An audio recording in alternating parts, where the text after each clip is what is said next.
What's up, everybody? Welcome back to the channel. It's Tyler with Hooksets Are Free. Hope you're having a great night. It is 9:15 p.m. here on Thursday, September 16th. So I don't usually stream on Thursday nights, but thought I would hop on here for a short little bit and show you guys what I picked up recently. I've been expecting this package for the last week or week and a half, and got it in the other day. Thought I would wait until I had the opportunity to open it with you guys. So I do have a package from Tackle Warehouse. Again, this is from the Labor Day sale here, just a week and a half ago, and I did take advantage of some good deals. And I want to explain to you kind of how I found these products, why I chose to purchase them, and what I plan to use them for. So, what's up, belligerents? How you doing, man? Appreciate you being in here. I don't think I've seen you in a live before. You say finally here live. So welcome, dude. Hope you're having a great night.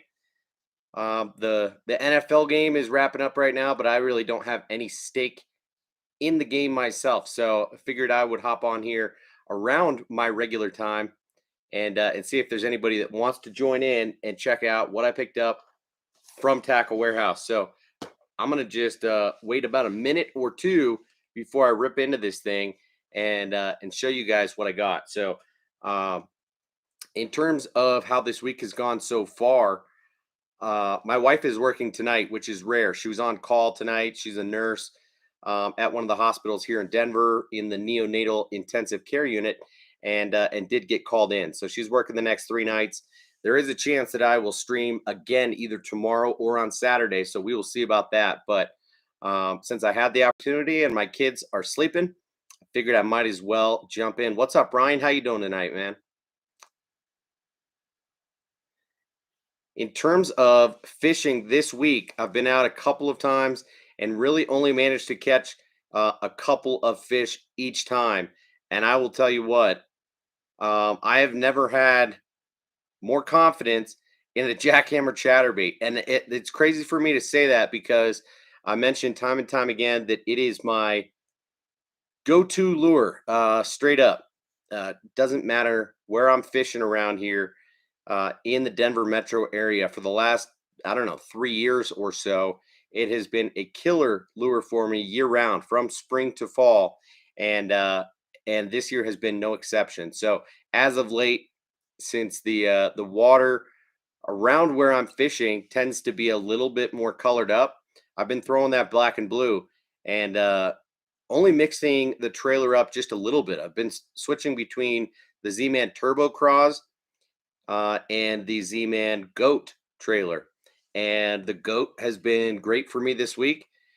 It's got just a little bit more subtle kicking action than the Turbo Craws does. The Turbo Craws is more like a speed craws type of presentation.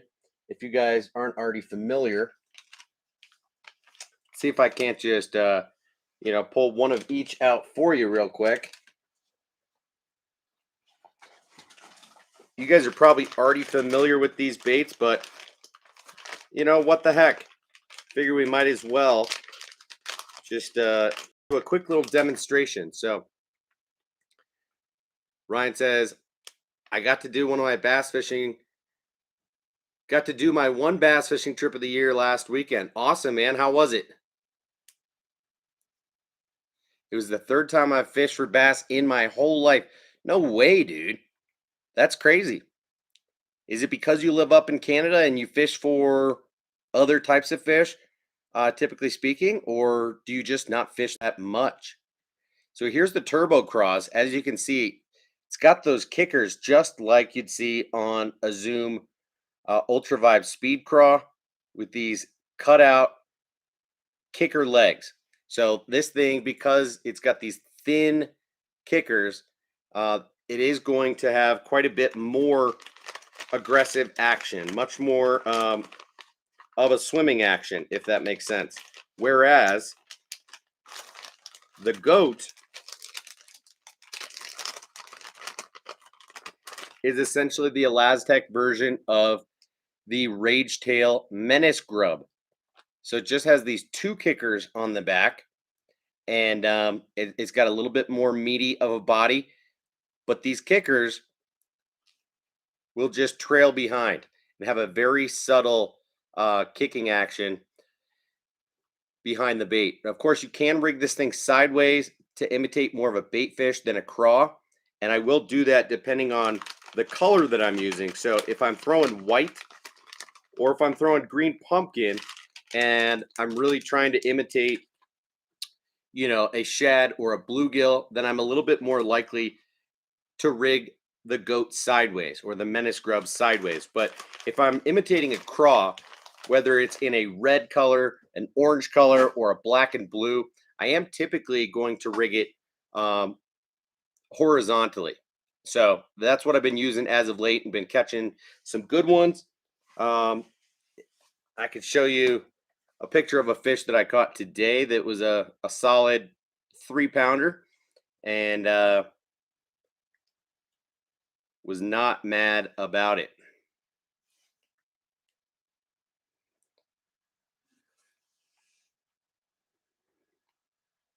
I'll probably post this on Instagram.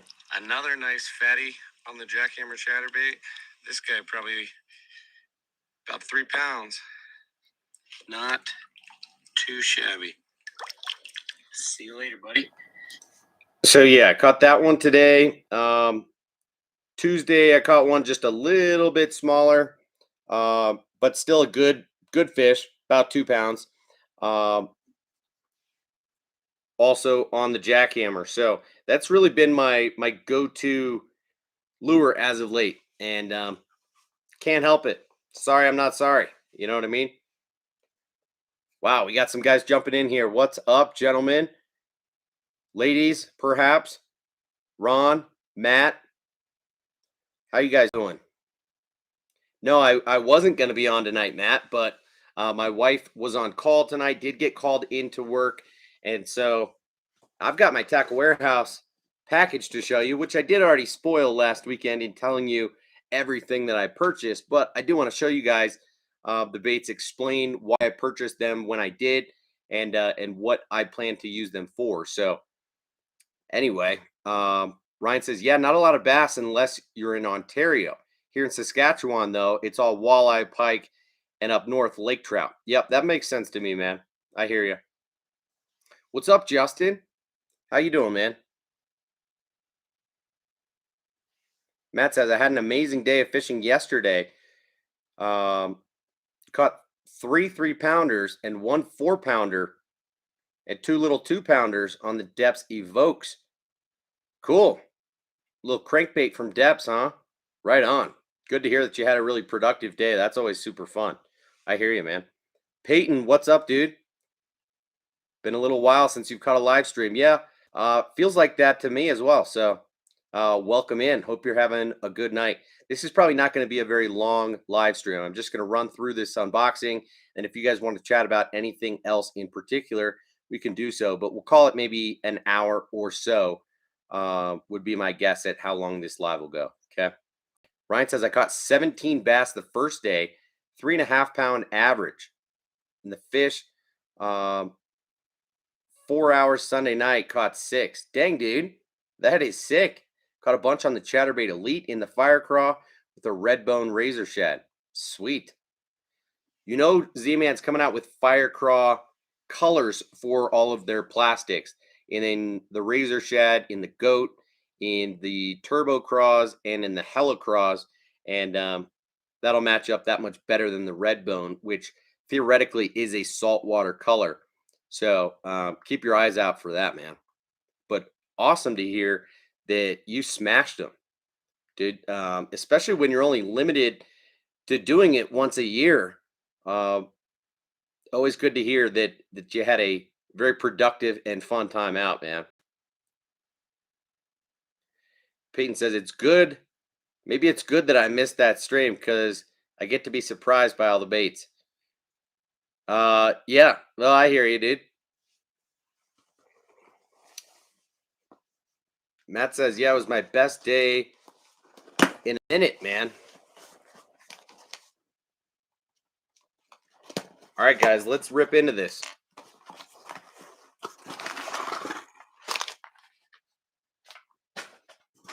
So, let me see if I can find Well, it's somewhere down there. I'm not going to pull out the invoice for you like I usually do. I'm just going to go kind of top to bottom, and it might be theoretically best to worst, but who cares? Okay. First up is the OSP Louder Topwater Popper. This is one of the more expensive poppers on the market. Retails for, I don't know, $20+, maybe $22, something like that. And this guy was on clearance. So I'm not exactly sure why. They had just a couple of colors that were on clearance and in specific sizes. So this color here is called Matte Shad. I'm a big fan of the color Matte Shad, but of course OSP's take on this color is just a little bit different than what you'd find from like Megabass, which is a lot more brown and translucent to it. This does have a brown back, which kind of transitions into a chrome side, and this is totally matte, not translucent at all. Now, as you can tell, this thing has a very steep cupped mouth on it, and this is the smaller of the two sizes that they make. So this is the 60 size, which weighs 5/16 of an ounce. So just a little bit heavier than what you'd find in a typical quarter-ounce size popper. So for its size, it's going to weigh just a little bit more, but I have dialed in my top water setup to be able to throw quarter-ounce poppers quite well this year on a bait caster. I've had one too many issues in throwing a popper on spinning gear this year, and I know that that's probably my fault more than anything, but line management has really been an issue. And so yeah, I've been throwing poppers on a bait caster, whether it's a quarter, a 3/8, or a half ounce. And this guy is closer to the quarter ounce. As you can hear, it's got a loud rattle in it, but is really more of a knocker sound than having multiple rattle chambers in it. So again, that thing was on sale already, and then Tackle Warehouse was doing a Labor Day sale where everything was 15% off. And OSP is one of those brands that does not have MAP pricing, which we've talked about before, stands for minimum advertised pricing. In other words, those companies will not allow retailers to discount their products. So OSP does not fit into that. So it was already on clearance for like $15, and then I saved another 15%. So I got it for a little less than $13, and at that price point, was worth it to me. So picked up one of those guys, and then very similar story is the Tekkel Kick Knocker. Okay. As you can see, these guys are the full-size kick knocker, not the pup. They do make a smaller one, which they call the kick knocker pup.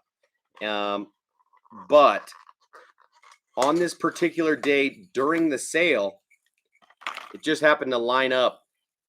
If you guys don't already know, every single day Tackle Warehouse does a daily special where a different product will be on sale that day. So if I pull up Tackle Warehouse right now and check, the product that is 25% off today is the Lucky Strike Cajun Wake Bait.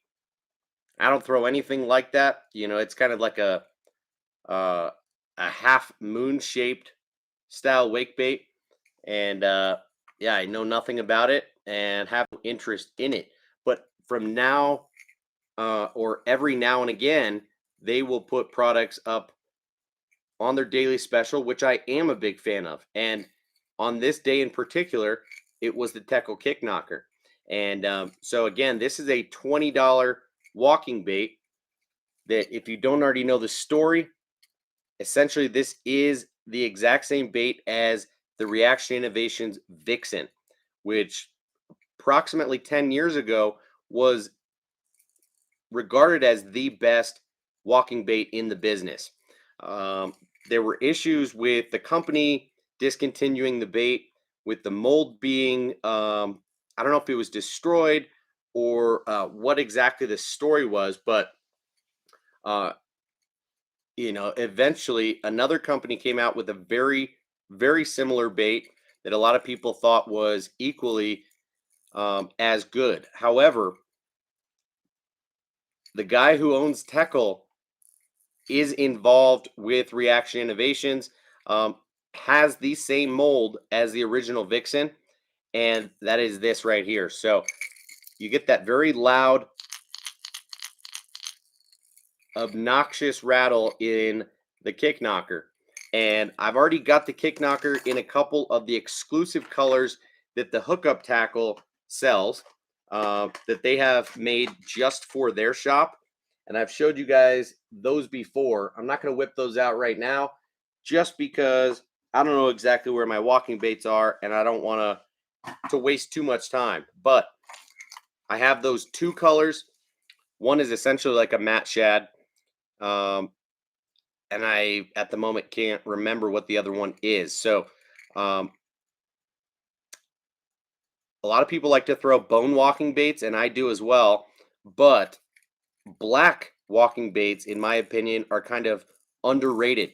And this one caught my attention. Looks pretty sweet. Has those red gill plates underneath, and in the dirtier water that I've been fishing as of late, if it stays that way, I would imagine that this black shore color will perform well.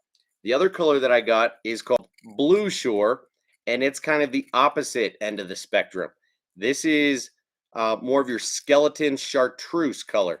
So more of a smallmouth, clear water type of color where you get that blue back, chartreuse belly, and a transparent and flashy side to it. So happy about that. You can see the internals of this bait with this color pattern. You can see that roller ball in the back, and then I doubt you can actually see up in the head of the bait are the little plastic BBs.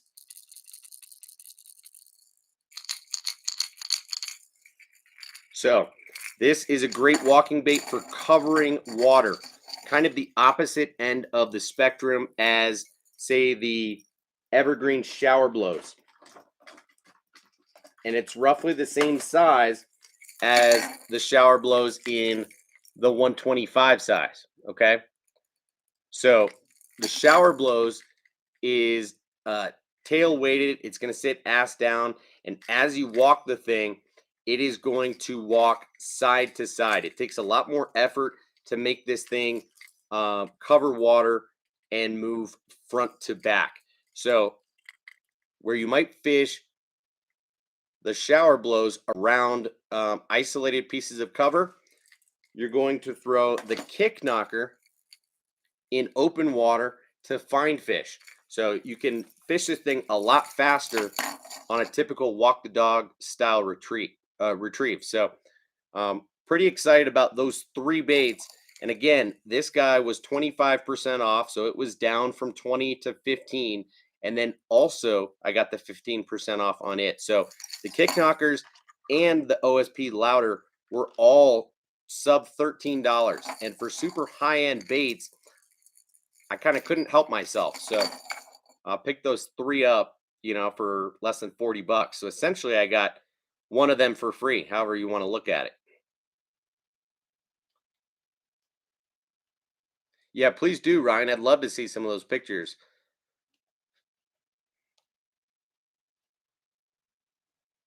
Matt says, got the same Tekkel color. Haven't caught anything on it yet, but it definitely feels like I will in the right area. Yeah, I hear you. No, it wasn't the good pecker. Nope. This is the kick knocker. Okay. And again, the reason that I bought it is because of the price tag.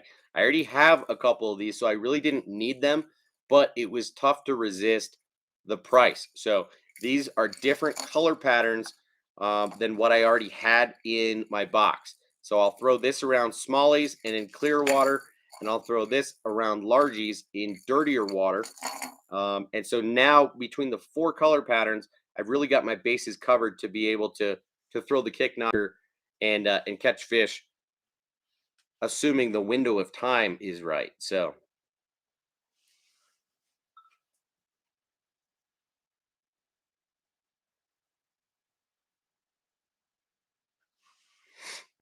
what's up, Justin?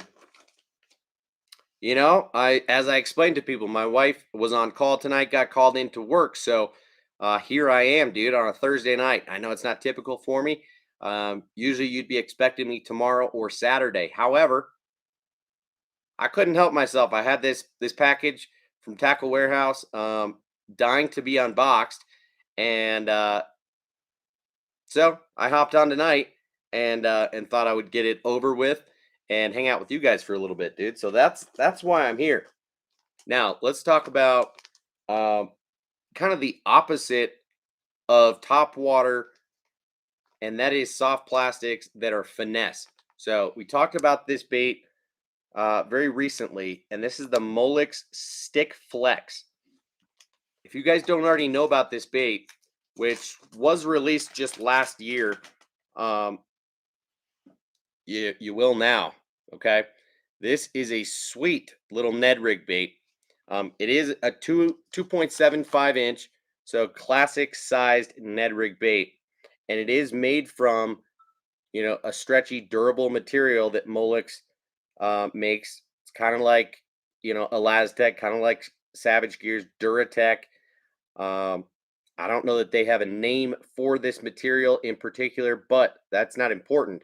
What is the profile of this bait, the buoyancy of the bait, and the fact that there is scent in this thing. Um, Shrimp is probably the closest thing that I could equate it to. Okay, but as you see, this bait is ribbed for the first half of the bait, probably the first inch and a quarter and or inch and a half, and then it really tapers down. It's almost like filleted, where the top half of the bait has its own ribbing and is like super thin, and then it has this tapering tail. So you get a lot of action out of the tail of this bait, and I had some really good luck throwing it early this year around bedding fish and pre-spawn fish as they were moving up shallow. So um, I only had a pack of these in green pumpkin until now, so I decided to get one in black and blue. Just kind of have my bases covered there, but I do really like the packaging of these guys. As I talked about last time, you put these side by side, and it's about the same size as a standard bag of soft plastics. So you can really load these up in your bag or wherever you're putting them. But just like other stretchy baits like this, you want to leave them in their package. So that is the Molex Stick Flex, and pretty excited about it.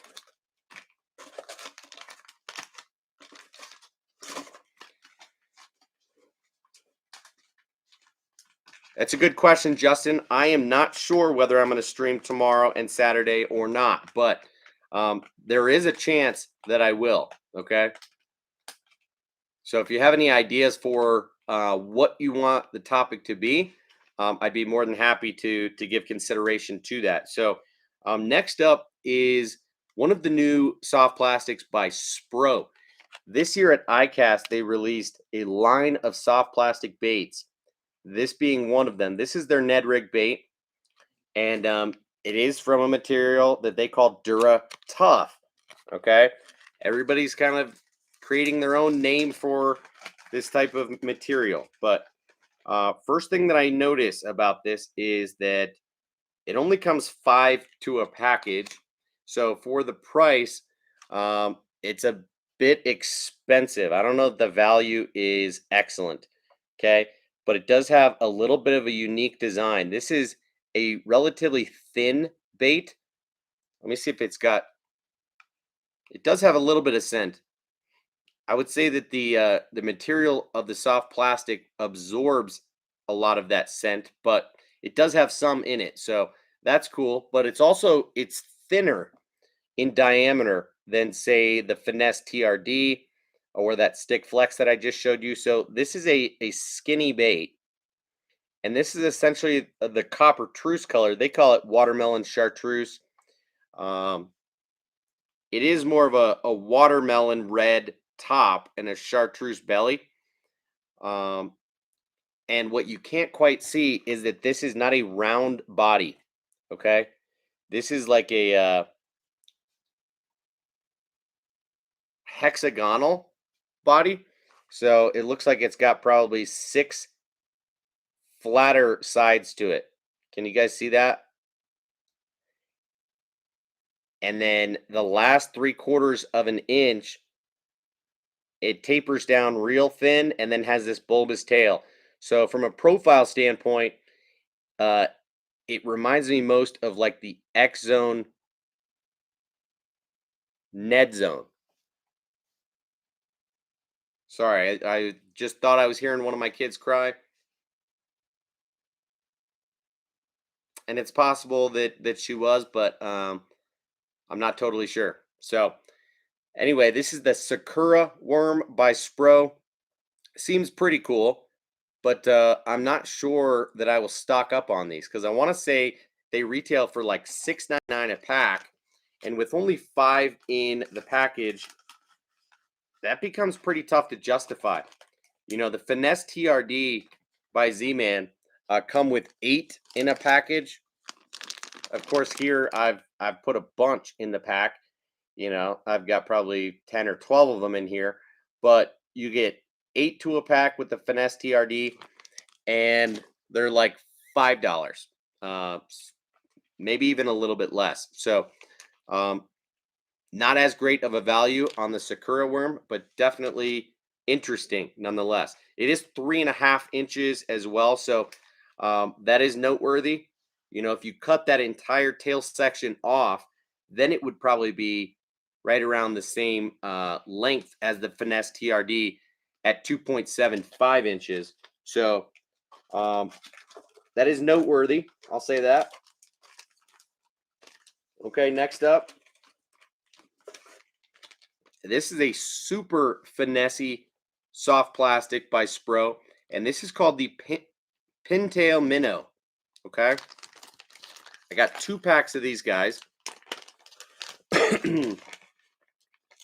Now there are 2 reasons that I decided to get these baits when I did, and those reasons are, one, that they were in stock at Tackle Warehouse, and these are brand new on the market, and 2, the sale allowed me to save 15% off on these baits. So I did not know what to expect with these guys since I've never seen them before, other than just in videos from iCast. But I can already tell you that I regret not getting the larger size of this bait. So this is the Pintail Minnow in the 2.75-inch size. So really interesting profile bait here. Definitely like a bait fish minnow type of profile. And then it's got this long forked tail. Now, this is not made from that Dura Tough material. This is a standard soft plastic. It might be a little bit more durable, but this is really a drop shot bait, just through and through. They make it in one other size that's a 3.75 inch. And so 275 and 375 are what they come in. I think even the 375 would be too small to be a trailer on the back of a spinner bait or a chatter bait, with how long these tails are. So this is a drop shot bait no matter what size you get, but it definitely is interesting. As you can see, it's got a hole in the back of the body, and this thing is designed, I don't know if it's got dual density soft plastic in it or what, but apparently this thing will sit perfectly horizontal in the water on a drop shot. So I'm excited about that, and we'll definitely give it a try sooner than later. Now this guy's got some oil and a little bit more scent on it right now. That color is called Real Perch, pretty much green pumpkin top and a little bit more of like a watermelon copper flake on the bottom. And then this other color is called IU. So pretty much what you'd expect. But check out this little color pattern. Super natural, kind of a light greenish brown on top and a little bit more silvery belly. You get a combination of different flake in there, ranging from silver, gold, and green, and just a couple little flakes of blue in there. So really like this guy, but golly, I'm gonna have to throw this thing on a really small drop shot hook. So again, without having fished it, I would recommend that you check it out. But if you are going to end up pulling the trigger on these baits, again, this is the Pintail Minnow. I would recommend the 3.75 inch. So belligerents, that is an interesting question. I guess theoretically you could use that hole as a hook slot, but I think more than anything, it is for balance purposes in order to keep that bait horizontal in the water column. So I'm still planning on nose hooking it, but I guess you could throw this thing on like a size 1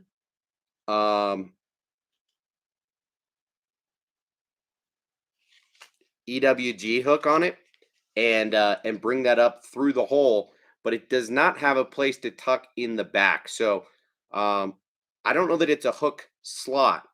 In fact, I'm pretty sure it's not, but I could be wrong about that, okay?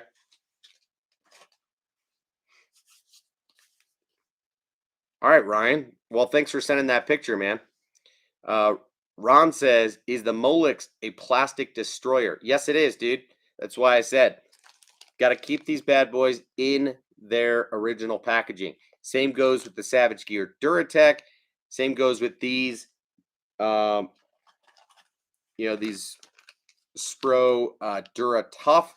Anything that is made from that elastomer instead of plastisol needs to stay by itself. So I do not recommend putting them in hard plastic boxes. I've showed you guys before, but not only will it react unfavorably with other soft plastic materials and melt them together, but it will warp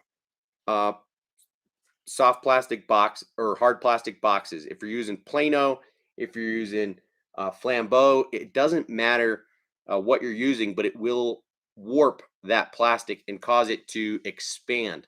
So I recommend keeping them in their original bags and just doing what you can to load them in a quart size or gallon size Ziploc bag, or if you have something else that's a little bit more modern, like one of those money bags made by Bass Mafia and now made by everybody else.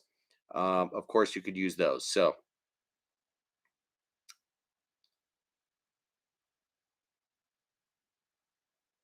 well, Matt, good luck, man. I do hope you catch a PB, dude. That's what it's going to take, huh? Peyton says, never heard of Molex, but those look like they have some awesome action. Yeah, Molex is a European brand who have made their way to the US in the last 5+ years.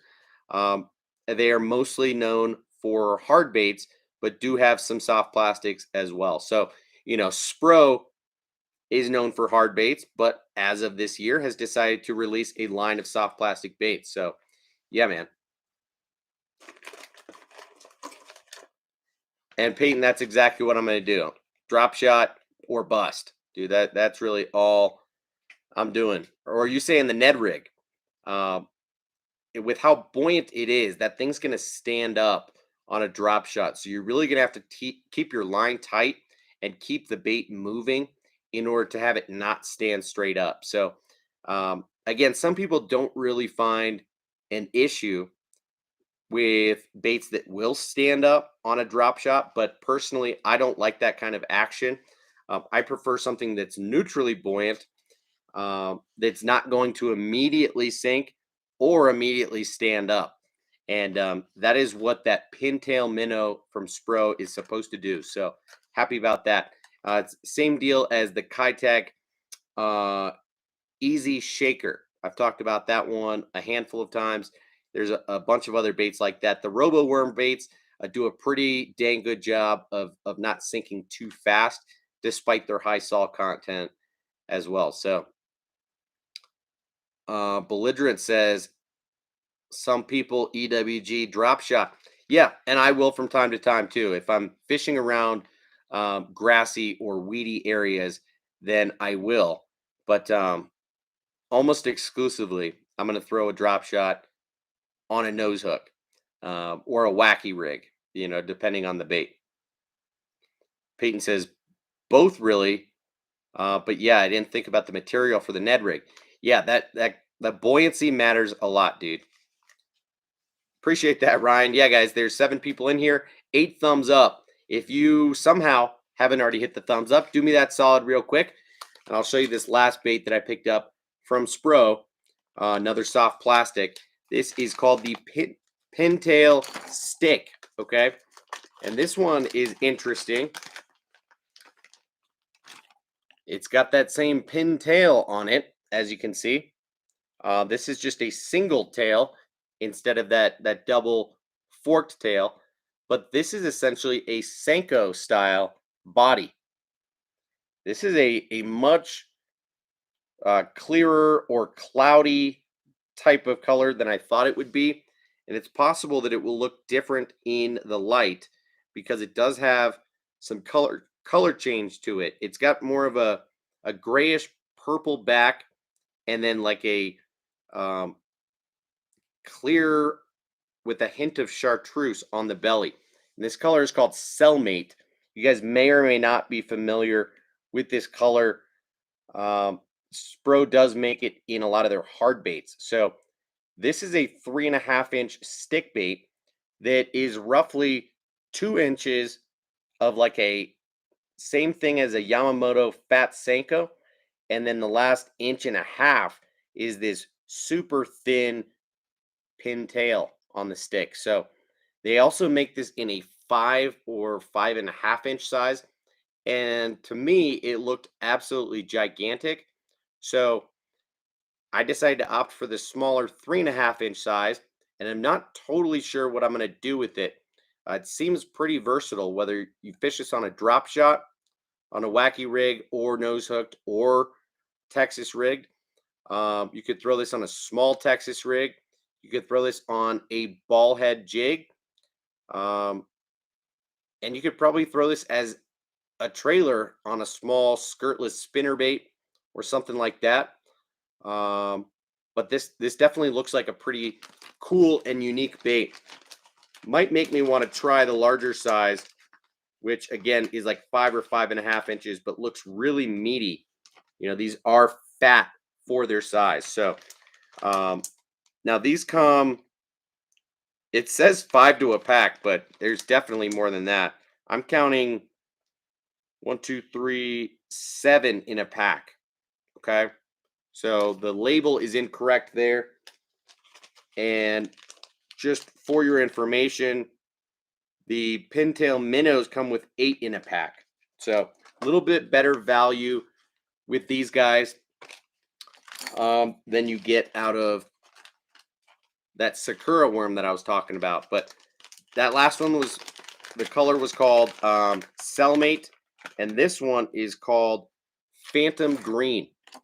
And I definitely like this color pattern. It reminds me of like a green pumpkin shad type of color. It's got a light green pumpkin on top, and then almost like a pearlish type of belly. Mostly black flake in here, a little bit of red flake on top. So,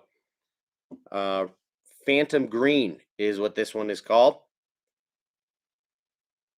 So again, I'm pretty excited about this. These all have a scent that they call Amino Bite that to me does not smell very strong at all. So I don't know. It's Spro's first time making soft plastics. In my opinion, they're a little bit expensive for what you get, but I'm kind of excited that they decided to put out some soft plastics, and these ones in particular are more JDM influenced, especially these last two that I just mentioned in the Pintail stick and the Pintail Minnow. They're made from a quote unquote Japanese plastic, but are pretty cool looking baits. I mentioned before, but I think the Spro soft plastics, half of them look not really up my alley, and half of them did look up my alley. So I picked up three of them, and I did not pick up the other three or four. One because of the price, but two also just because of the profile. So yeah, Matt, it does kind of remind me of the Death Hatter as well, dude. Grayson Philemon, what's up, dude? How you doing tonight? Good to see you in here. We've got Belligerence and Grayson in here tonight. Belligerence, what's your first name, dude?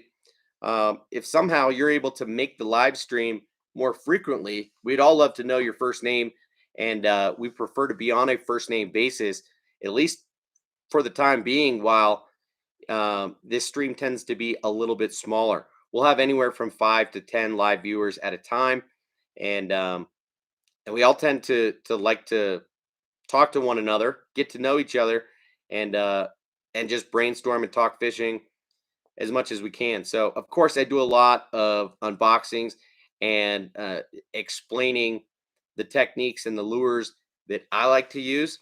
But this is not just me giving a presentation. So, uh, please keep in mind that this is an open conversation and something that we certainly welcome a healthy amount of chat. So, Nick, good to meet you, man. Again, my name's Tyler, and we've got some other guys in the chat. You see me calling Wonkfish Peyton by his first name.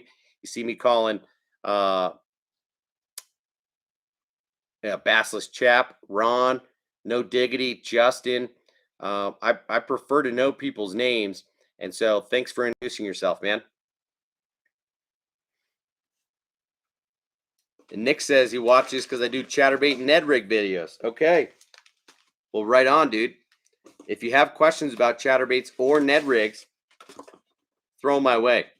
Because I'm a big fan of both. You know that.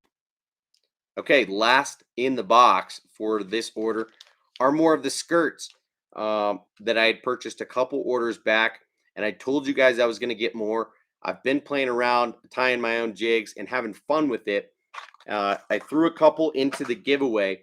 Forgot to tell you guys who the winner was or announce that in the description of the video that I posted last week. But unfortunately for you guys, it was somebody who was from Instagram.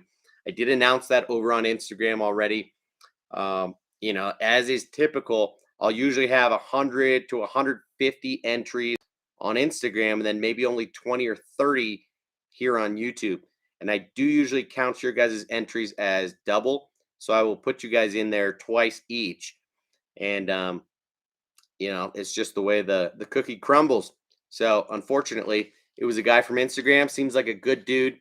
Very grateful to have this stuff. So anyway, the stuff that I picked up this go around, I thought it was all square cut. Yeah, I guess it is.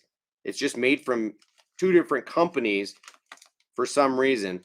Well, it's actually all from a company called Skirts Unlimited. It's just that one of them shows that it's this old school rubber skirting, and the other has a slightly different packaging. But what you'll notice about all of these is that it's got a camo style pattern, okay? Which should be pretty self-explanatory, but I'll pull one of these tabs out for you guys to be able to see. And that means that it's got this black spotting on it. So this is green pumpkin camo. I got one in purple. So I'll definitely make some green pumpkin purple, some brown and purple. some straight up green pumpkin, and then this one is a unique color. I doubt you can see the red flake in there right now, but this is a color that they call like olive red or something like that. So I like how light this color base is. Let me just pull one of these out for you, not the entire package. See if you guys might be able to see that red flake showing up. Golly, I've got stuff falling all over my desk right now. So that red flake isn't really showing up on camera very well right now, but there is a lot of it in here, and it will show up really well on the jigs themselves. So happy about that. You know, I don't know just how well the green pumpkin and brown will go together, but I'm sure each one of these will go really well with that purple. So, you know, throw some orange or chartreuse in there, and I'm excited. Honestly, these each come with 10 tabs in a package, and they retail for $2.99. And of course, I got these for 15% off, so they were like $2.50, something like that. And again, this is a living rubber material that is a square cut. So it's not a round rubber, but it is a square cut, old school style living rubber. And it's going to have a lot of buoyancy in the water. So it's going to make for a slower fall and a larger flare out. So I will do two different things with this skirting material. Sometimes I will tie it on there and let it fall over to where then you get that doubled over traditional skirt look, or I will bring it up to the top and then I'll cut some of the bottom off and then a majority of the top, and I'll get that finesse cut skirt look to it. So yeah, pretty excited about that. I don't have a lot of my hand tied jigs here right with me to be able to show you guys some of the stuff that I was making. I've showed you guys before, but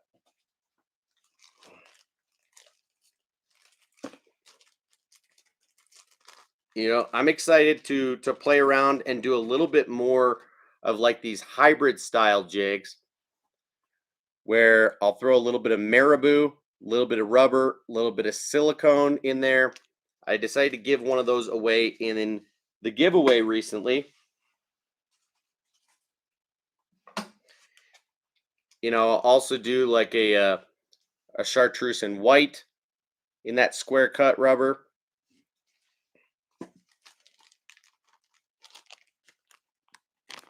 Do some green pumpkins, some browns. Again, here's like a finesse cut brown with marabou on the inside. And then, you know, I went so far as to recreate Z-Man's color called Bee Height Delight, which is green pumpkin, chartreuse, and a little bit of like a shaddy color. So I've got two different types of rubber and a little bit of silicone on there. So yeah, I'm definitely playing around in tying my own jigs. I don't pour the jig heads, but am tying my own jigs. So it's been fun for me so far, especially since I've gotten so into tying my own flies in the last 6 months, 8 months or so.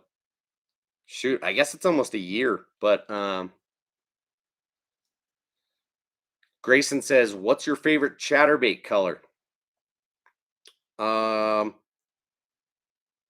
Dude, I will tell you that the color that I've probably had the most success on this year has been black and blue.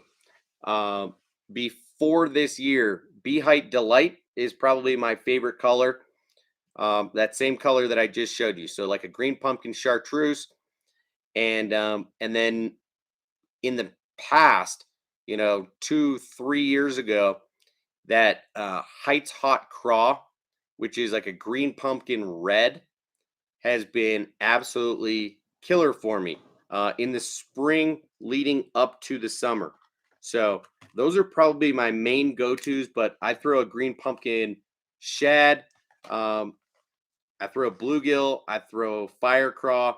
So, I'm not overly picky when it comes to color, but I do think that this green pumpkin shad color is super natural. And yeah, I like it quite a lot as well. So sorry to dance around and not quite answer your question, dude, but Beehite Delight would probably be the one if I could only choose one, especially paired up with the Yamamoto Seiko in the color that perfectly matches it.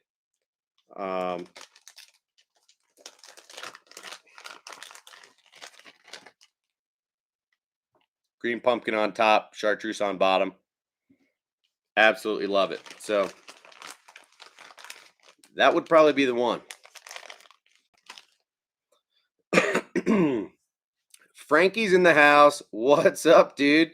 Appreciate you dropping that on us. Good to see you in here, man. What up, Frank? Matt says, I need to get feathers for making feathered trebles. Yeah, you do. Feathers and marabou come in handy quite a lot. I've been tying up some marabou hair jigs as well for the fall and even into early winter, hoping that I might take advantage of that bite as well. So I'll show you guys some of those in a future video, maybe tomorrow night. Yeah, Peyton, that's a good point. In fact, some of the hair jigs that I've been making look exactly like a jumbo woolly bugger, and I've been tying them kind of like that as well, where instead of that typical ugly head that you get out of a hair jig, it's just a ton of thread wraps, and then just glued or epoxied down. What I've done is actually wrapped the shank of the hook with chenille to kind of give it a little bit more body. And then I've left some room at the head where on top of those thread wraps, then I will put feather and wrap it around. And it looks almost exactly like a woolly bugger, just in a 1/4 ounce, 3/8 ounce. And yeah, I'm pretty excited about those. So I will show you guys those rather soon. Okay. Ron says, now be honest, if you never saw the Spro BBZ wrap, would you have designed it in pink and purple? Hell no, I would not have, dude. That's just a fact. That's chartreuse tail. It's not pink, but it is purple, dude. There's just something about it. Okay.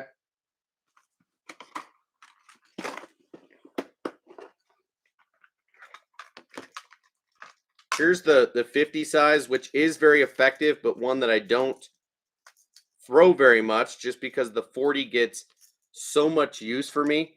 But it's purple with a blue side and that chartreuse tail. So no pink in it, but no, I would not have designed such a loud color for a wrap. I would have chosen something a lot more natural, like this Savage Gear.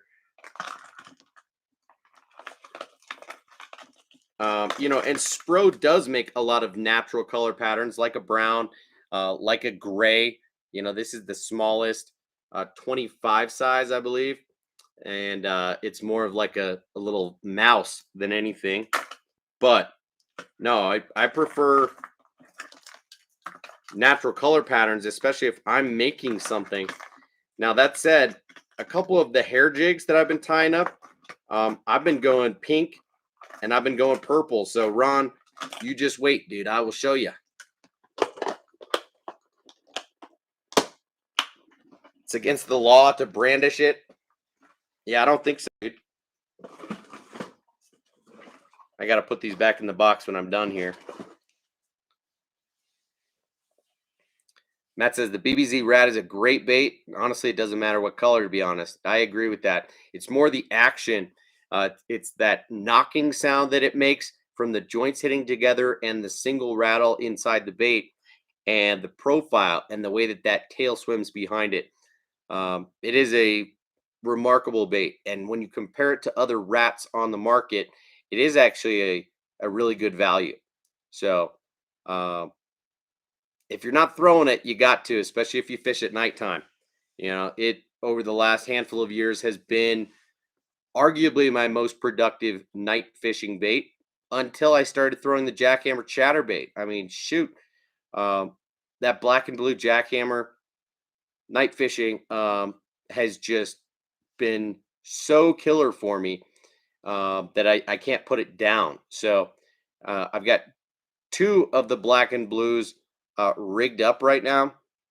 Like I said, one with the turbo craws and one with the goat.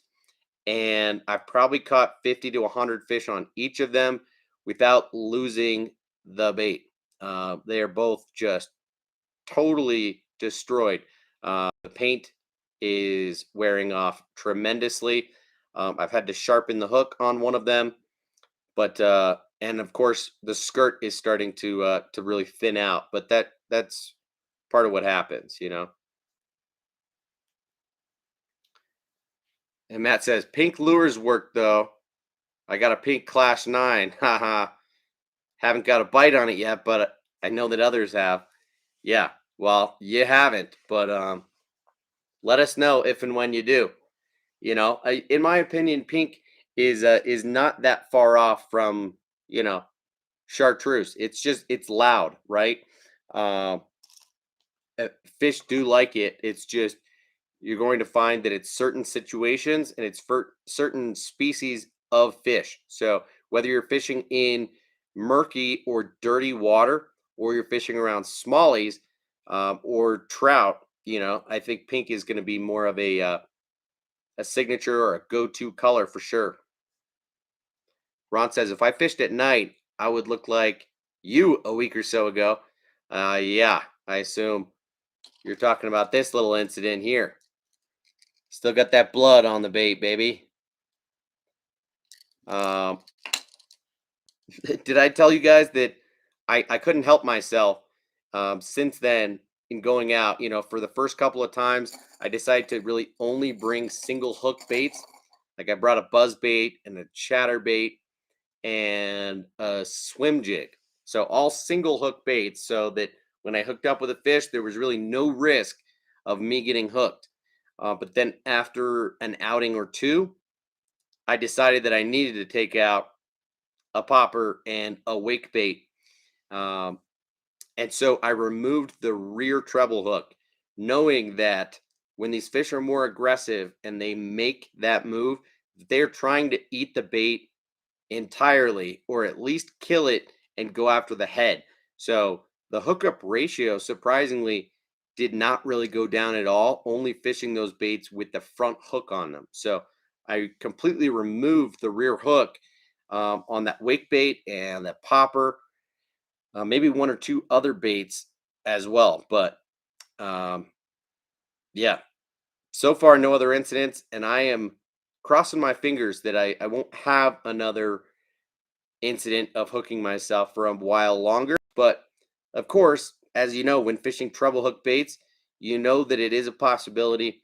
And to be honest, with it having been 5 or 6 years of me fishing pretty heavily and never getting hooked, it was kind of a matter of time.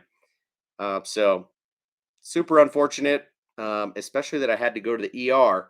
That was something that I desperately did not want to do. I didn't even want to tell my wife, to be honest, but uh, the damage was done.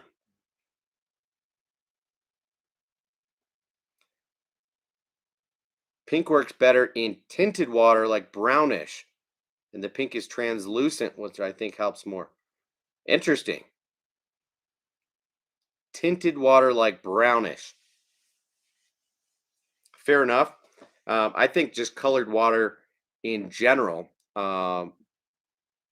is where brighter colors are going to shine, but then also around more aggressive fish. where those bright colors just kind of trigger them. So in my experience, that's been smallmouth and brown trout for the most part. Okay, guys, we're exactly at the 1 hour mark. Throw some questions at me, any comments, anything else you want to talk about, and we'll wrap this up in the next 5 or 10 minutes, depending on how the conversation's going. Matt says, yeah, that's the reason that now I make sure to always use my BOGO grips and make longer pliers. And I've been good. Dude, I don't use grips ever. I've noticed that in a couple of your pictures. I still will lip fish every single time. It's just if I see that they've eaten a treble hook bait really well, then I will grab them by the body, but I never use grips. And again, no, I don't really have an issue with anybody using grips. I find that the only real reason to use grips is when you're weighing a fish. And even still, I have transitioned away from the old style grips that are metal to like the plastic clips. I've got that Rapala scale and it's got the clip on it. So I'm trying not to do very much damage to the fish other than hooking them prior to releasing the fish. And I just find that those grips can sometimes do damage. Peyton says top fall baits seem to have it seemed to have beat luck on moving baits like swim baits and lipless crankbaits, but I'm open to using other baits for the upcoming fall season. Fair enough. So I would say do not discount top water in the fall, okay? Especially as the water temperatures are falling and the fish are starting to feed more aggressively, especially during their feeding windows. Doesn't have to be as much at first or last light in order to catch them on top water. So do have a Whopper Plopper, a popper, a top water walking bait, a buzz bait in your arsenal. I would certainly recommend top water. But aside from that, yeah, I would throw a chatterbait. I would throw a lipless crankbait. I would throw a jerk bait if you've got clear enough water. I would also throw a spinner bait. And then, sure, swim baits can be great, but usually in the fall, if you're going to throw a swim bait, I would recommend throwing an underspin so that you have just a little bit of extra flash. You can kind of sub out an underspin where you would throw a spinner bait. Okay. So being able to imitate fleeing bait fish or balls of bait are really the name of the game. So with a lipless crankbait and a chatterbait, I'm going to play around with retrieves. I'm usually going to fish them faster, not rip them up off of bottom quite as much this time of year. I'm going to start fishing them closer to the banks and fish them faster, paralleling the banks. And then, a swim bait you can fish just a little bit slower, more in the middle of the water column. A jerk bait is going to be obviously that suspending, darting action to catch fish that are suspended or are a little bit more lethargic. Or that are hanging closer to the bottom and are willing to inspect a bait and come up to get it. So kind of a similar type of bite as what you'd get with a top water. But hope that answers your question just a little bit. Of course, that doesn't answer everything. There are still a number of different presentations that you can catch them on, but I don't want to list 10 different things when I already mentioned 6 or 7. So for me, a chatterbait's going to probably be still at the top of the list. I will start throwing a spinner bait and an underspin more than I have throughout the summer. I will start throwing a lipless crankbait more than I have been. Yeah, top water. Don't forget top water. I plan to throw a walking bait more in the fall than I have been the rest of the year. So, again, a Whopper Plopper and a buzz bait and a popper can all be great, but in my opinion, do tend to excel just a little bit more in the summertime, whereas a walking bait can be really killer in the fall. What did you say, Matt? I only do it when I take pictures, so I'm not holding them all weird. Well, holding them with grips is a little bit weird, you know. Sorry for being kind of judgmental, but that's just me being honest. Said beside that, I try not to have them on too long because you're right that it can mess up their lips. The fish have been fighting like crazy. The 4 pounder I caught felt like 5 or 6 from how hard she was fighting. Was crazy. She didn't want to come up. Yeah, I hear you. Even the 3 pounder that I caught today was fighting like a 4.5 or 5 pounder. And for a while, I thought it was bigger than it was. So I think it's just that time of year. You know, air temps and water temps are going down, and the fish are reacting to it. Their metabolism is going up. They've got a little bit more energy than they've had in the previous weeks and months. So, yeah, I mean, it makes it extra fun, dude.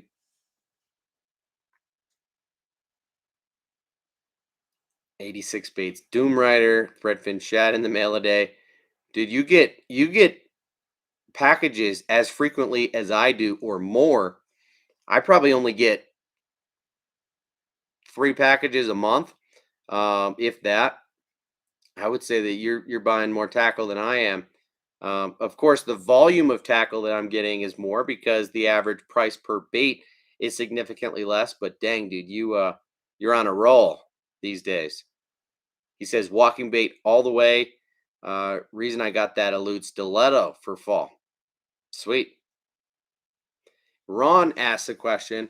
Uh, what would you do to upgrade the hooks on the Whopper Plopper 75? Well, let's see here. Because to be honest with you, Ron, I do not upgrade hooks on the Whopper Ploppers.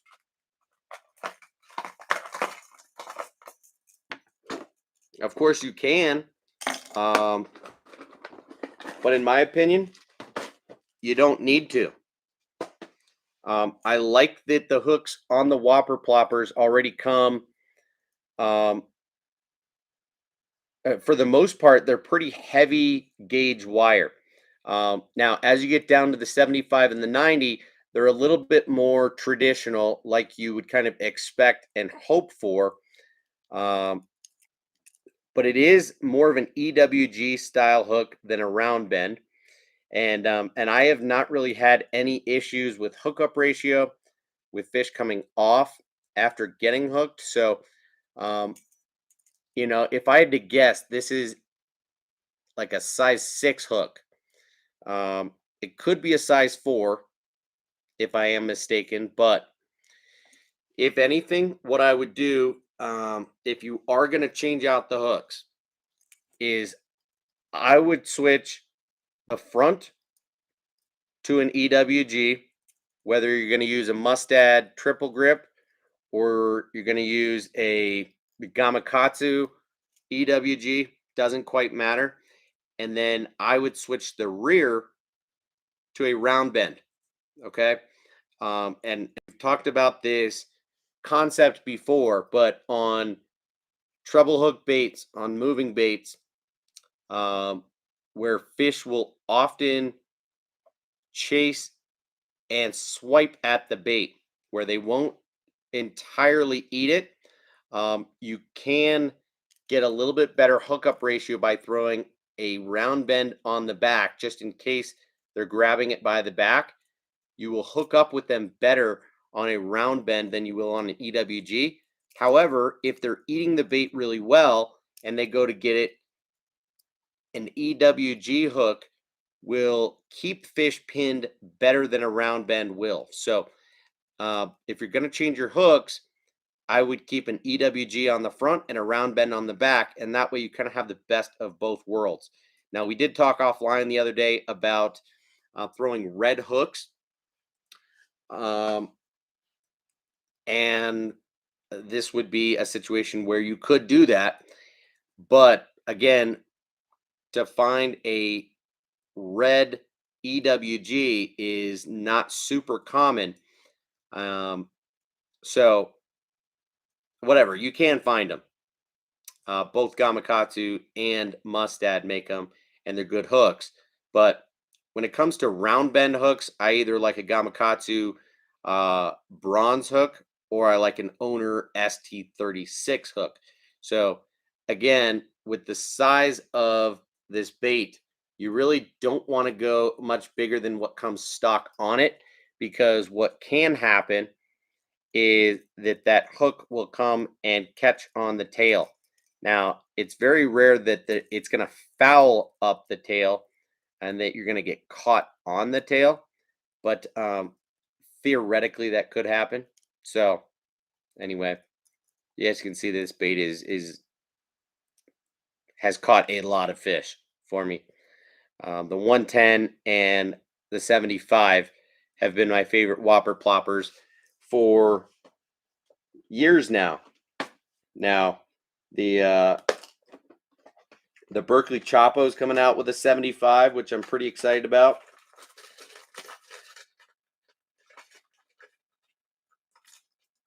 And here's my hot take on the other three Whopper Plopper sizes.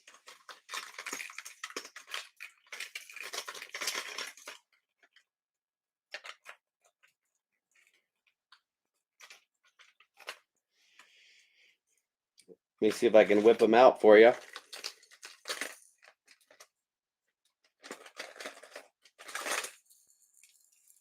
All right, so the 130 and the 90 were the original two sizes of the Whopper Plopper, okay? If you'll notice, there's a significant gap between the body and the tail of the bait. That to me is annoying. One, because it makes the bait more prone to that wire that runs from front to back bending, and then you get this weird separation where it's not like it's all one piece. And then two, and more importantly, this space will allow grass to catch in here and prevent the prop from working any longer. And then what will end up happening is the whole body will roll, and you will get a tremendous amount of line twist when using this bait. So the last thing I don't like about the Plopper 130 is it is heavy. This thing weighs like an ounce and a half.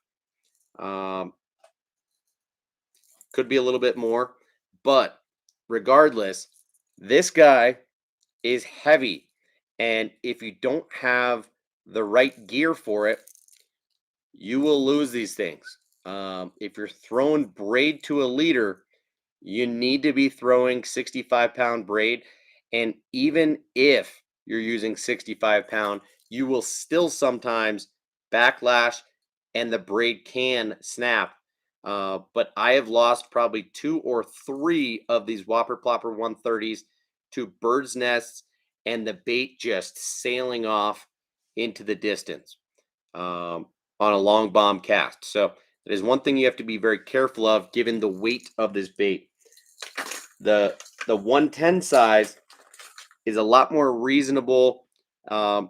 It doesn't have a much smaller profile, yet it does weigh significantly less. It's like 1 ounce.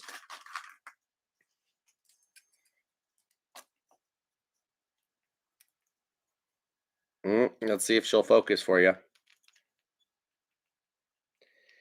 So what you'll notice here is it's got a different profile in that it's got a rounder belly to it.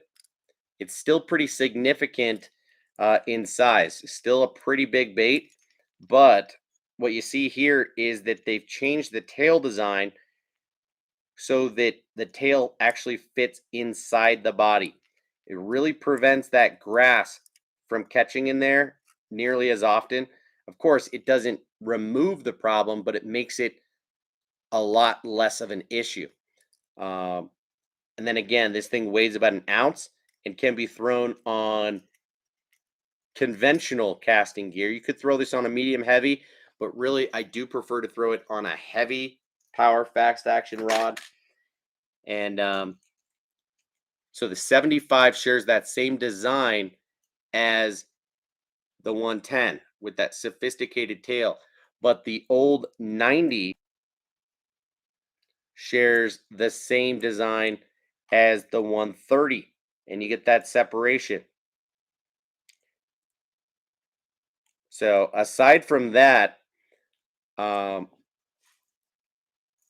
it's the sounds that they make. So I did not shake it for you, but let me do that. If I can get one out and not get hooked. So the 130 is loud, and I do like that. If you listen, it has rattles in it, and because of its sound and the size of its tail, or size and the size of its tail, it definitely displaces the most amount of water and is the loudest coming through the water. So that is one thing to keep in mind. You will catch big fish on it, but I've found that in throwing the 110, I have not really sacrificed the size of the fish that I catch, and I do like the casting abilities of it. But if you listen, it has a very subtle knocking rattle in it. It does not have those glass beads, and it does not plop quite as loud as the 130. Once you step down to the 90, this thing is really subtle, okay? It has an even quieter, I don't even want to call it a rattle. It's almost just like the internals of the bait moving a little bit.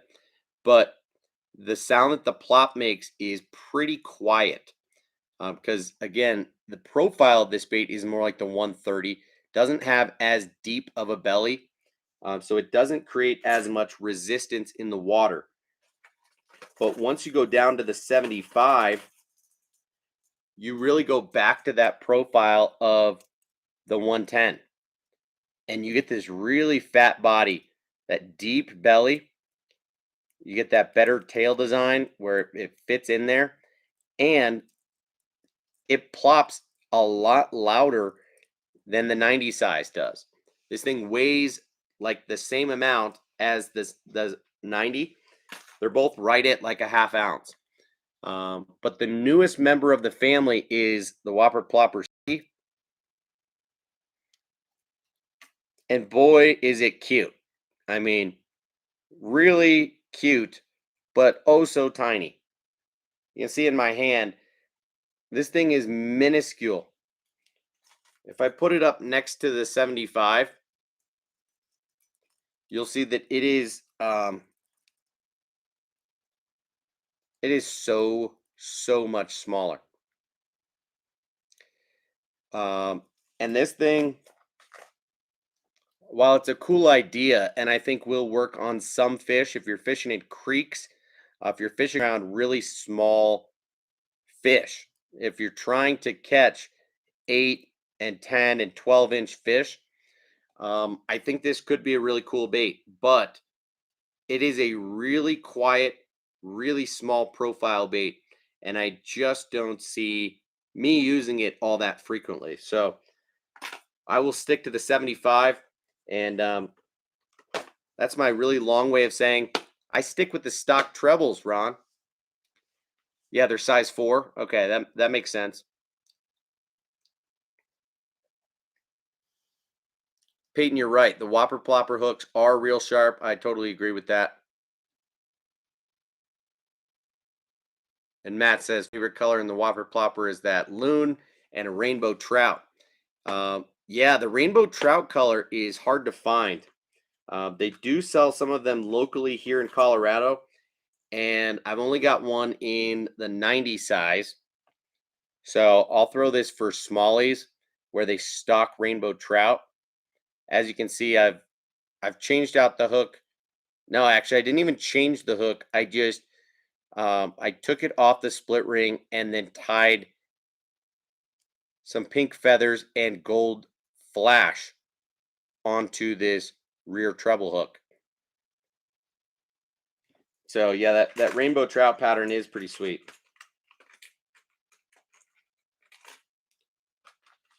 But the I also really like the, I don't know what they call it. It's not called ghost minnow, but whatever color pattern this guy is, I do really like it as well. Oh, monkey butt, maybe. I've definitely had a few of those, but also lost a few of those. Just been kind of how the luck has gone over the years. Grayson says, "Hey, kind of random, but what's the max length on a swim bait that you personally would throw?" Um, well, that depends on the gear that you've got. So personally, I only have a Dobbins Fury 795 swim bait rod, which comfortably throws lures in the 2 to 3 ounce range. So for me, I don't want to really push 4 ounces and heavier. So that is what dictates the length and size of a swim bait for me. But for me, I do still have some 8-inch swim baits that are pushing that 4-inch or 4 ounce size. Some Savage Gear pulse tail trouts. Um, the depth slide swimmer 175 is not that heavy. And then these guys that I haven't thrown yet. This is the 9-inch mag slow from Megabass. This guy weighs 3.25 ounces. So I will throw this at some point right after trout are stocked in some of my waters. Again, that's a 9-inch bait. And then this guy is bigger than I thought it would be.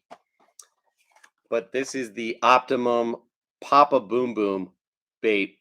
And it weighs 3.2 ounces on its own.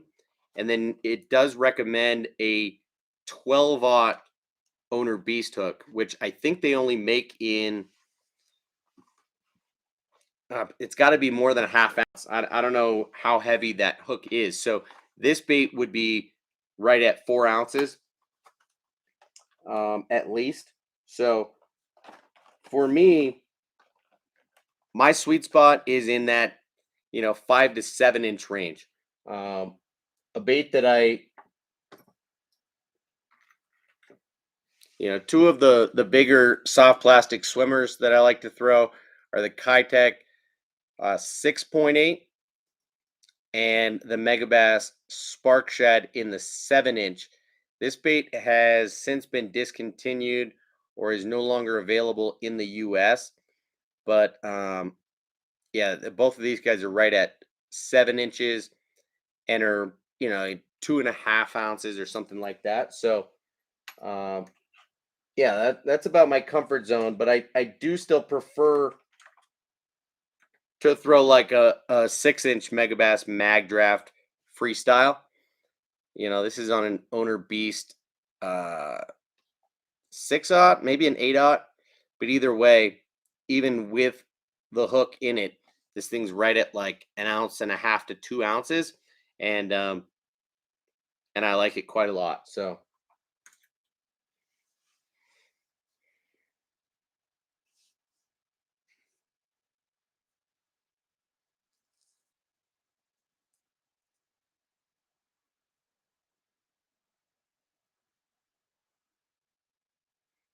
Grayson says bluegill line through bait, 5 inches, 2.75 ounces. Yeah, that sounds like a good bait.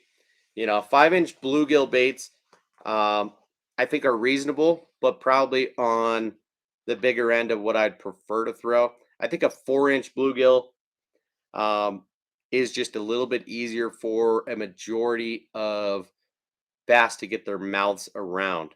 Once you get to 5 and 6-inch bluegills, they are really tall profile baits. So I find that a lot of bass shy away from them due to their sheer size.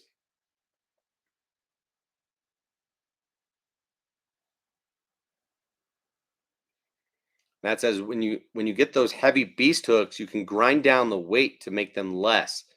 That's what I do. Interesting. I know you can get them weightless too. They make the beast hooks that are not weighted. Now, of course, that's going to affect balance. So, if you're throwing something like that Papa Boom Boom, I do think it needs a keel weighted hook. Uh, but yeah.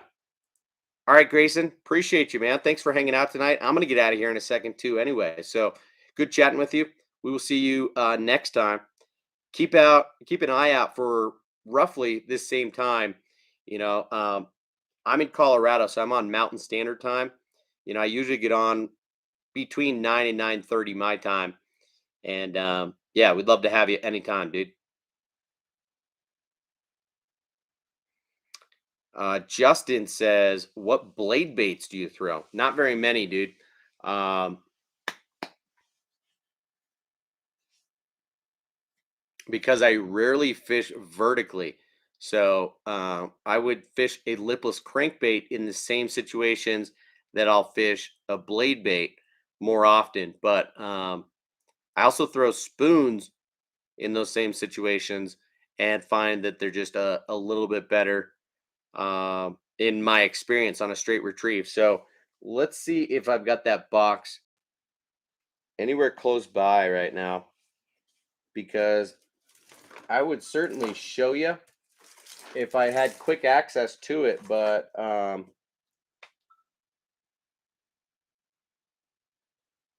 I keep all of my inline spinners and my blade baits and my spoons in a compact box, and I bring them with me when I'm fishing in colder water or fishing for multiple species. So I can't quite tell you. Sorry, man. Um, although even something as simple as like the Johnson thin fisher is a pretty decent one, dude. For really small profile, you can catch kind of anything on those. They've got really small hooks on them, but I like how they've got multiple line ties on them.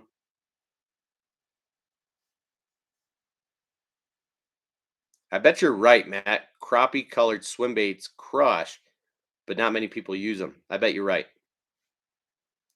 And Bass says, now that you've fished the Bellows Gill, what do you think? I think I'm a fan. Um, Here's the gist of it. They come in 3 different sizes, so and maybe a fourth size, but 2.8, 3.8, 5.8 are kind of the main sizes. I decided to opt for the 3.8 first. One, because of how many you get in a package. Two, because of how large of a profile that bait is.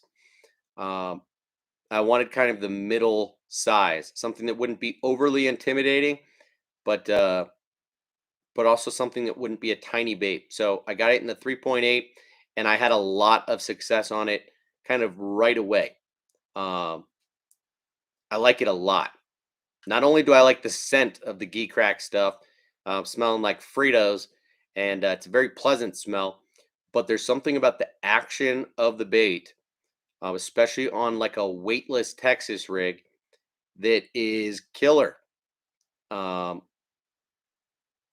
and even though it is not a super durable bait, you can use hooks with either screw locks in them or hooks with a unique bend on the hook, like the Mustad grip pin hooks, for example. There are a couple other manufacturers that make hooks like that, and those types of hooks will extend the life of your bait significantly. Because if you're just using a standard EWG style hook, you're probably only going to get a couple of fish out of the bait at most. And if you're missing fish, you might not even catch a fish on the bait. So that can be unfortunate. It's a really soft plastic. So if you're exposing the hook into the back of the soft plastic, that will tear up that ribbing on top as well. So for those reasons, I do prefer like a green pumpkin, because then you don't get that dual color, which sure, it looks cool, but dual colors are meant to be fished with one side on top, one side on bottom. like specifically. So fishing it upside down is usually not ideal. But if you get a color like green pumpkin, where it's the straight one color all the way through, then what you can do as you're starting to wear the bait out is you can rig it upside down and get a couple more fish out of that bait. So it is an expensive bait, but it is unique, high quality, and definitely catches them. After falling in love with the 3.8, I decided to get the 2.8. Um, and I found right away, again, not only does it catch fish, but it catches small fish. Um, so I'm sure you could catch big fish on the 2.8 as well. But the 3.8, I think, is intimidating to small fish. So that 2.8, I was catching fish all the way as small as 8 inches up to 2 pounds. And on the 3.8, it was like a minimum 13, 14 inch fish, maybe a pound and a half up to like 3.5. And I would say I would go with the 3.8 if you're going to try the bellows kill. Um, just because the 2.8 will get eaten by a lot of small fish, and then you'll run through the baits and whatever. If you don't mind a dink fest, and you don't mind running through a pack of expensive baits, then by all means, it's a fish catcher, no doubt. So, yeah, that's kind of my 2 cents on it. I still think the 5.8 is probably a little bit big, in my opinion, but I haven't tried it. So, Justin says, I want to try the bull flats. Yeah, I do too. Matthew's got a couple extra packs if you want to trade him, dude. I apologize, Matt, for the dick move of not responding to your trade offer um, when we talked about that briefly. But in short, I was not interested in what you were asking for.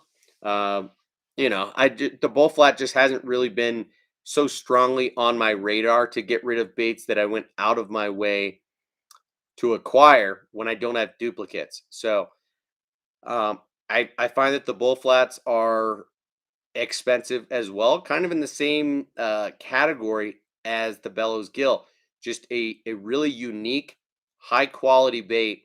Probably not the most durable, but best used in a certain application. So um, yeah, it's one that is kind of on my radar, but not at the top of my list of baits that I'm trying to acquire ASAP. Justin says, "Can we do a real Arsenal video soon? I'm a dork for reels." Sure, man. Absolutely. Yeah, I'd love to do that. Um, that's a good idea. Of course, it's a lot easier once we get into the colder months where I'm not fishing as much, and I can and will take a lot of the reels off of my rods to respool, potentially to clean, and just for organization purposes. But I'd be more than happy to do that, and probably sooner than later. So thank you for the suggestion. Maybe that's something that we do one of the next couple nights if I end up getting on. Yeah, I could bring all of my rods and reels from the garage on down here, and we could kind of run through them. I'll tell you what I've got and what I use them for, and how I've liked them so far. Because there are still a bunch of reels that I have and don't use for whatever reason, whether they're new and just haven't gotten put to use, or I tried them and did not like them. And yeah, that would be a fun thing to do. That says, don't feel afraid to say no, man. That's how trading goes sometimes. Um, I understand they're big baits though. They weigh an ounce and a quarter on their own. That's insane. Yeah, the bull flat 5.8, 1.25 ounces. That's wild, dude. And again, that's why I apologize just now, because I do feel like it was kind of a dick move, and I should have just straight up told you, yeah, thanks for asking. I'm not interested. Um, so this is me manning up now. I'm sorry that I didn't do so before. Just kind of left you hanging, dude. That's my bad. Ron says, I'd like to know more about quantum smoke. Yes, you would. It's a sick reel. Hey, Matthew, have you tried the quantum smoke yet? Have you put it to use? Pretty sure that's the one that you said that you were able to win somehow like a month ago. So yeah, we'll talk about the quantum smoke. That's one that I've got two of, plus an extra spool, and yeah, I love it. You know, I for a couple of seasons, it was my go-to reel on my like 7 foot medium heavy, do everything setup before I started to acquire more rods and reels and make things a bit more technique specific. Um, that 7 1-to-1 quantum smoke was my do everything with 15 pound Seagar and Vizex. I just loved it.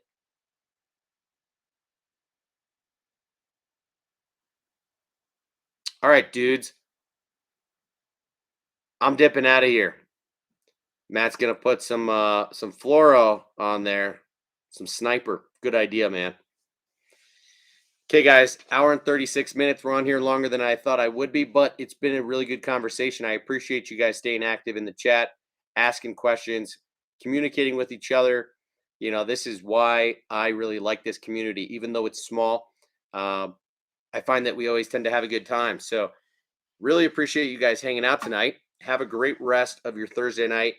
Finish the week strong tomorrow, and I will maybe see you tomorrow night. If not, hopefully Saturday night. But cheers, guys. Tight lines if you end up going fishing between now and the next time I see you. And thanks for your support. Peace.